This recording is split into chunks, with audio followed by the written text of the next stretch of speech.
Assalamualaikum warahmatullahi wabarakatuh. Sahabat hikmah, seorang ibu memang merupakan sosok mulia dan terkuat. Dalam kehidupan sehari-hari pun bisa dibuktikan. Seperti aksi ibu-ibu yang terjadi di Kecamatan Medan Deli, Sumatera Utara loh. Puluhan ibu-ibu mendobrak rumah di kawasan itu yang menjadi tempat perjudian. Bersama warga lainnya, ibu-ibu itu merusak sejumlah mesin jackpot dan tembak ikan. Para penjudi yang ketakutan pun langsung melarikan diri. Ibu-ibu juga menyeret meja ini keluar ruangan dan membuangnya ke tepi jalan. Ternyata ini bukan yang pertama kalinya terjadi. Hal ini disebabkan masyarakat merasa sangat resah karena menjamurnya lokasi perjudian di kawasan tempat tinggal mereka. Waduh sahabat hikmah, kalau ibu-ibu sudah bersatu gini sih, kekuatannya nggak ada tandingannya deh. Para penjudi aja pada lari tuh. Kekuatan sang ibu tidak hanya harus dibuktikan oleh kekuatan fisiknya. Kekuatan fisik tidak akan bisa sempurna jika tidak ada ketabahan hati dan juga kesetiaan. Nah, sahabat hikmah, sosok ibu yang satu ini juga jagoan. Ia punya hobi membuat kerajinan dari kayu. Nih, cobain salah satu karyanya. Bangku santai ini bikin betah pemakainya.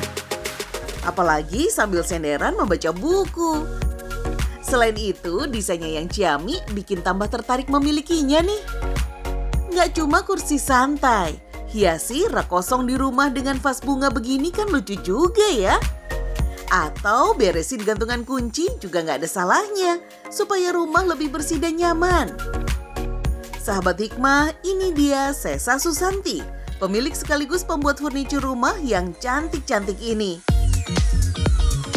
Sahabat hikmah jangan kaget ya, semua furniture ini dia buat dengan tangannya sendiri loh. Hebat banget kan? Kayu yang tadinya terlihat biasa saja bisa diubah dalam sekejap oleh tangan Sesa menjadi furniture yang indah. Padahal dulunya ia sempat menganggur selama 2 tahun. Dulu awalnya karena saya tidak punya pekerjaan atau nganggur selama 2 tahun dan saya punya ketertarikan di kayu. Makanya saya coba bikin di teras rumah itu furniture kecil-kecil aja dulu kayak side table atau segala macam. Nah, dari situ awal mulanya Nalak Takai itu. Pada awalnya dengan alat yang masih sederhana dan ilmu tentang kayu yang masih belum seberapa, Sesa mencoba membuat produk pertamanya dengan modal pinjaman sebesar Rp300.000. Karena kecintaannya terhadap kayu, ia mencoba mempelajari semua tentang dunia kayu secara otodidak. Teknisnya segala macam ya sekarang kan zaman serba mudah ya teknologi, jadi banyak cari searching di internet ataupun di YouTube untuk video-videonya seperti itu sih. Ya belajarnya otodidak, belajar sendiri, jadi ada kesalahan juga ya benerin sendiri, nggak ada yang ngajarin gitu. Keberuntungan seakan-akan berpihak.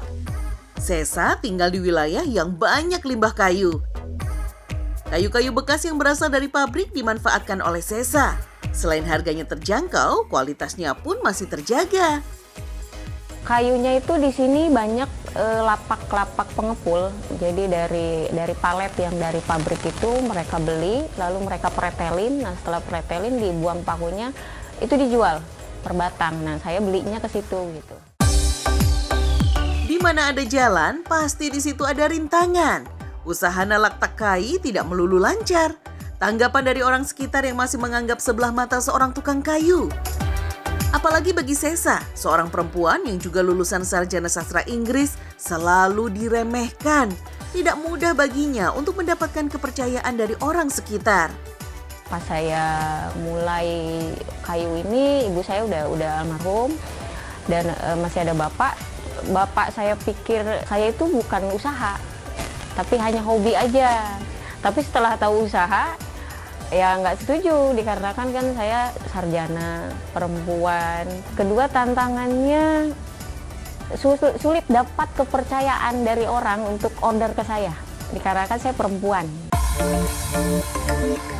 Pekerjaan yang tidak mudah untuk sebagian orang tetap dilakukan sendiri oleh Sesa. Dimulai dari mengangkat kayu hingga mengerjakannya menjadi sebuah produk. Sebenarnya kini ia sudah memiliki 3 orang pegawai. Tapi karena orderan yang semakin ramai, sehingga Sesa tidak sanggup lagi mengerjakan semuanya sendiri. Tapi bukan berarti sebagai atasan ia tidak lagi membuat produk. Justru di workshop inilah semuanya masih ia lakukan sendiri dengan giat. Bahkan tidak sedikit konsumen dari mancanegara yang tertarik dengan produk Nalak Takai ini. Kalau woodworker perempuan di luar negeri itu banyak dan sudah bukan hal yang aneh. Cuma mereka berpikir, oh ternyata di Asia, terutama Indonesia, Muslim dan perempuan ternyata boleh ya main kayu dan pakai jilbab. Itu yang mereka bikin penasaran, makanya selain order mereka juga datang ke sini untuk lebih kenal gitu. Tanya-tanya segala macam. Ada waktu itu dari Alaska, dari Jerman, Malaysia.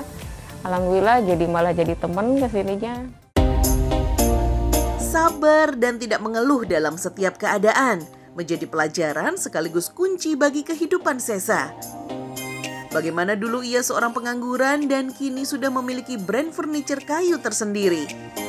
Bahkan Sesa juga pernah mendapatkan apresiasi sebagai salah satu tokoh yang inspiratif. Sosok ibu satu anak ini juga menjadi bukti tidak mudah bagi seorang perempuan bertahan dengan kondisi seperti ini jika tidak disertai dengan keikhlasan dan ketabahan. Sahabat Hikmah, sosok kekuatan sang ibu pun pernah dialami juga oleh salah satu seorang muslimah sahabat Nabi SAW, Khawlah binti Salabah. Ia memiliki suami, yaitu Aus bin Syamit bin Qais. Suatu hari mereka bertengkar, hingga keluar kalimat penuh amarah dari mulut Aus. "Engkau bagiku seperti punggung ibuku," kata Aus sambil meninggalkan rumahnya. Khawlah pun pergi menemui Rasulullah SAW. Ia duduk di hadapan Rasul dan menceritakan perlakuan suaminya. Rasulullah pun berkata, "Aku tidak akan memerintahkan sesuatu dalam persoalanmu. Aku tidak mengetahui persoalanmu kecuali bahwa engkau telah haram untuknya." Ketika Khawlah selesai berdoa dan ingin pergi, Rasulullah SAW pun menerima wahyu. Allah telah menurunkan wahyu mengenai dirimu dan suamimu. Rasulullah SAW pun kemudian membacakan surat Al-Mujadilah ayat 1-4. Masya Allah sahabat Hikmah, inilah kekuatan dari sosok ibu yang dibuktikan oleh Allah saat terkena masalah sehingga Allah Subhanahu wa Ta'ala pun menurunkan wahyu untuknya. Assalamualaikum warahmatullahi wabarakatuh. Sahabat Hikmah yang dirahmati Allah, alhamdulillah saat ini suasana hijau memberikan nuansa penyegaran tersendiri. Dan orang itu ketika berada di suasana hijau itu seolah bisa lebih hidup lagi ya. Dan inilah dia ibu-ibu. Ya. Kalau boleh memberikan perumpamaan gitu ya. Ibu-ibu itu adalah oksigen. Ibu-ibu itu adalah kehidupan. Buat siapa? Buat keluarganya. Makanya kenapa Nabi SAW menegaskan madrasatul ula, bahwa seorang ibu itu akan menjadi sekolah pertama. Bagi siapa? Bagi keluarganya. Bayangkan dari anak yang ada dari rahimnya, lalu lahir, ada di gendongannya, lalu diajarkan jalan sampai terus mengenal kehidupan, itu ibu. Jangan heran juga kalau ada yang berpendapat bahwa ibu itu adalah pembentuk peradaban. Kenapa? Karena anak yang ada di rahimnya, yang dia gendong, yang dia tuntun jalan dan dia besarkan, dia kenalkan pada dunia ini, kalau ternyata kelak dia menjadi pemimpin peradaban, maka ibu itulah yang memiliki jasa membuat dan meng-create peradaban dari pendidikan yang diberikan pada anaknya. Manfaatkan amanah ini untuk bisa menjadi tangga menuju surga Allah Subhanahu wa Ta'ala, maka insya Allah ibu-ibu akan menjadi ibu-ibu tangguh di dunia dan di akhirat. Ibu-ibu tangguh di hadapan semua makhluk dan di hadapan Allah Subhanahu wa Ta'ala. Seperti istri Nabi Muhammad SAW, Siti Khadijah. Ia adalah sosok istri yang sangat setia kepada Nabi Muhammad SAW. Pada masa itu, Nabi Muhammad sering mengucilkan diri karena melihat banyaknya penyimpangan yang terjadi. Ia menyendiri di Gua Hiro, sebuah tumpukan batu besar yang hanya bisa dimasuki 3 orang dewasa. Pada saat inilah kesetiaan Khadijah diuji. Agar Nabi Muhammad tidak kelaparan dan kedinginan, Khadijah rutin membawakan makanan dan selimut padanya setiap hari. Untuk mencapai Gua Hiro pun tidak semudah yang kita bayangkan. Gunung-gunung yang curam dan penuh batu besar di kanan kirinya. Padahal saat itu kondisi Siti Khadijah sedang hamil. Ia juga melakukan semua ini secara sembunyi-sembunyi, tapi karena keinginan kuat untuk bisa selalu mendampingi dan membantu perjuangan Nabi Muhammad, Khadijah bisa mendaki bukit terjal itu. Lalu Rasulullah SAW menerima wahyu pertamanya. Ia sangat ketakutan dan bergetar hebat. Hingga akhirnya Malaikat Jibril pun mengajarinya 5 ayat surat Al-Alaq. Begitu pulang, Khadijah pun memberikan perhatian yang lebih pada Rasulullah SAW karena melihat kondisi Rasulullah yang ketakutan. Kebesaran hati dari Khadijah inilah yang patut kita teladani. Meskipun keadaan fisik Khadijah yang tidak memungkinkan, tapi kesetiaan tidak dapat menghentikannya. Sahabat Hikmah, sekilas kegiatan belajar anak-anak ini nggak ada bedanya sama sekolah pada umumnya ya. Anak-anak diajarkan menyanyi, berhitung, mengaji, menghafalkan hadis, atau sesekali dibacakan dongeng untuk tidur oleh guru-gurunya. Rumah Belajar Merah Putih, tempat belajar terbuka di kawasan daerah prostitusi Cilincing, Jakarta Utara. Banyaknya anak terlantar dan rendah pendidikan membuat pemilik sekolah ini, Desi Purwatuning, mendirikannya. Yaudah kita bisa bikin taman bacaan awalnya gitu di rumah tuh 2006. Ketika bikin adalah seorang anak datang tuh bawa pakai baca bukunya terbalik, lihat buku bergambar terbalik gitu kan, kaget nih anak nih, nggak kenal. Terus tiba-tiba datang, ditanyain dari mana rumahnya, dia bilang Kojem. Kayaknya aneh gitu, padahal saya warga di sini gitu, cuman Kojem di mana sih Kojem gitu. Datanglah ke sini, ya Allah. Bermula dari sinilah Desi rutin membawakan buku bacaan untuk anak-anak Kojem. Sebuah kolong jembatan di kawasan Kampung Nelayan Cilincing. Lambat laun anak yang ikut membaca pun semakin banyak. Desi pun tidak bisa mengharuskan dirinya setiap hari bolak-balik membawa buku bacaan. Akhirnya ia memutuskan untuk mendirikan Rumah Belajar Merah Putih. Niat awal yang hanya ingin memanfaatkan waktu sisa hidupnya, Desi ingin sekali berguna untuk masyarakat di sisa umurnya. Tidak memikirkan lagi tentang penyakitnya, ia malah fokus kepada anak-anak. Dulu tuh tidak memilih, jadi semua boleh masuk, tapi sekarang kita pilih, ada persyaratannya khusus gitu. Dan dari paket kita masukin lagi PAUD, habis PAUD kita masukin TPQ, lalu kita ada taklim, sekarang ada menjahit, besok ada lagi mau buat kesenian seperti itu. Rumah belajar yang sudah berjalan belasan tahun ini tidak mungkin jika tidak pernah mengalami masa-masa sulit. Terlebih lagi di kawasan yang tingkat pendidikannya rendah ini. Tanggapan awal masyarakat pun tidak senang akan kehadirannya. Tidak hanya sekali, tapi berkali-kali rumah belajar selalu diganggu warga sekitar.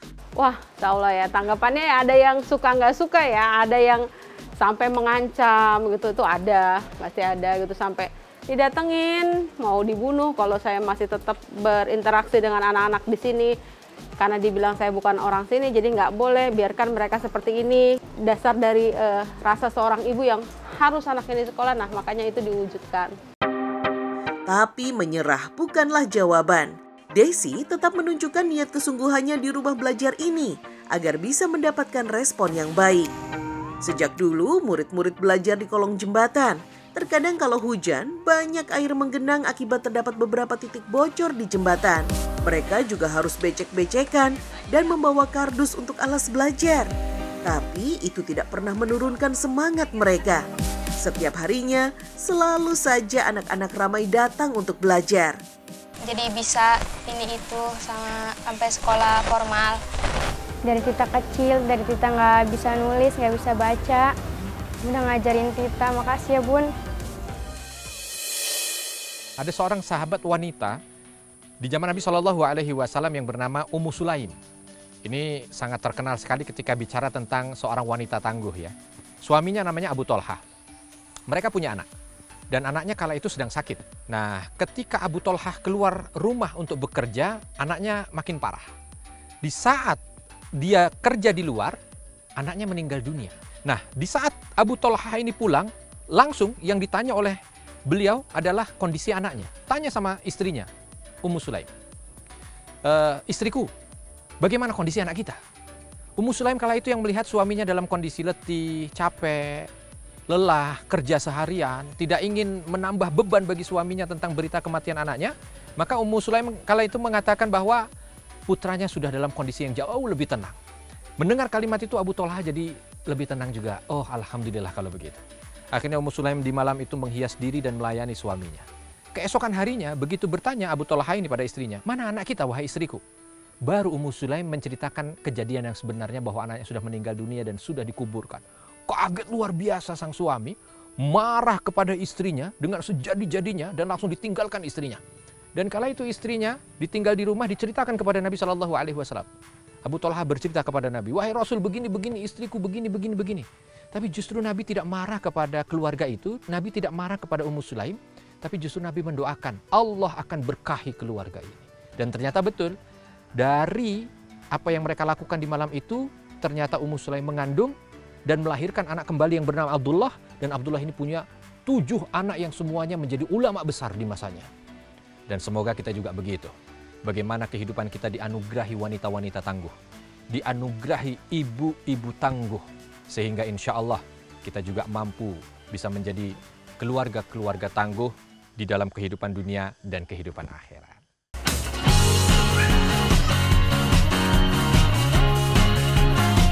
Semangat belajar anak-anak yang tinggi inilah yang menjadi motivasi bagi Desi. Melihat anak-anak rajin sekolah dan mau berkembang menjadikannya bisa bertahan meskipun banyak rintangan yang harus dihadapi. Yang saya dapat adalah rasa bahagia, rasa puas yang nggak bisa dinominalkan dengan angka. Bangga ketika melihat anak didik saya bisa berhasil, bisa lulus aja itu udah senang banget, udah senang gitu, udah bangga gitu. Pada awalnya, rumah belajar Merah Putih dibangun oleh Desi dan almarhum suaminya. Dukungan serta donatur utama adalah dari beliau. Rumah belajar juga merupakan amanah dari beliau yang harus Desi selalu jaga ketika beliau sudah tidak ada. Meskipun dalam kondisi sulit maupun senang, amanah itu harus tetap dijalankan. Amanah beliau itu suatu seperti apa ya? Tanggung jawab yang besar, tanggung jawab yang memang harus saya lakukan. Walaupun saya ambruk, amanah itu harus tetap jalan. Karena beliau bilang, beliau titip Merah Putih itu adalah ladang amalnya saya. Ladang amalnya kita untuk menuju surga. Ada 500 yatim yang ada di Merah Putih dan itu kami bantu. Kami juga nggak tahu bantunya harus gimana, tapi tangannya Allah lah yang berjalan untuk membantu kita semua gitu. Makanya beliau sampai bilang jangan sampai tutup terus. Kalaupun tutup memang karena Allah, bukan karena kita, bukan karena uang, tapi karena memang Allah bilang cukup sampai di sini. Seperti itu. Hampir semua anak di wilayah Kojem tidak sekolah. Mereka terbiasa membantu orang tua bekerja. Kepedulian orang tua terhadap pendidikan yang rendah pun membuat mereka cuek, sehingga tidak ada niatan untuk menyekolahkan anak-anak mereka. Akibatnya, banyak anak-anak di usia belia sudah menikah muda. Dengan kondisi ekonomi yang rendah, generasi ini tidak akan berubah jika tidak ada yang ingin bergerak maju. Alhamdulillah semenjak keluar dari sekolah, Bintang sering dapat bantuan, terus dia juga ada kemajuan juga. Udah agak-agak bisa nulis lah. Kalau tadinya kan dia nggak terlalu ini nulisnya, kalau sekarang ya alhamdulillah udah bisa ini. Sahabat Hikmah, begitu mulia sosok Desi di mata anak-anak Kojem. Selalu berada di bagian terdepan anak-anak yang bermasalah, membela dan memperjuangkan hak anak-anak. Kita sesama manusia harus saling tolong-menolong. Manusia itu adalah manusia ya harus menjadi manusia yang bermanfaat gitu. Bukan manusia yang sombong, yang bisa berbagi sama orang. Walaupun kita nggak kenal sama orang itu, kita harus bisa berbagi. Masya Allah, terima kasih. Alhamdulillah ya, makasih Mas Adit. Sahabat yang dicintai Allah, Masya Allah, kita bisa menikmati makan nih. Siang hari ini ada ikan bakar, ada tempe, ada sayur sop.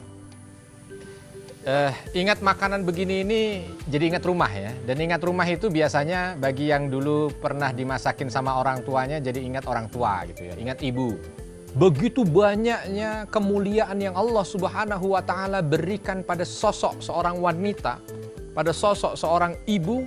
Dan kalau kita lihat bagaimana Allah sampaikan dengan kalimat wa waqarna fi buyutihinna, dan kami berikan tugas bagi wanita itu ada di rumah. Artinya sahabat, salah satu kemuliaan yang Allah berikan juga adalah ketika dia mampu untuk bisa mengurus rumah dengan baik. Dan pelajaran berikutnya, karena kita ini semua lahir di rumah, besar di rumah, maka kita semua melihat lagi nih, kira-kira kita ini termasuk orang yang sudah memuliakan ibu kita atau belum. Karena apa? Karena Allah Subhanahu wa Ta'ala membuat pintu surga dari jalur bakti kita kepada orang tua. Maka dari itu sahabat yang dicintai Allah, bismillah, mudah-mudahan ayo kaum ibu dengan apa yang Allah berikan berupa kemuliaan pada kaum ibu ini bisa dimanfaatkan dengan baik sehingga bisa memudahkan masuk ke dalam surga.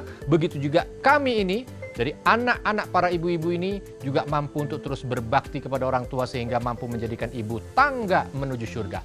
Mudah-mudahan hari ini kita mampu untuk bisa menggali hikmah dan menuai berkah. Assalamualaikum warahmatullahi wabarakatuh.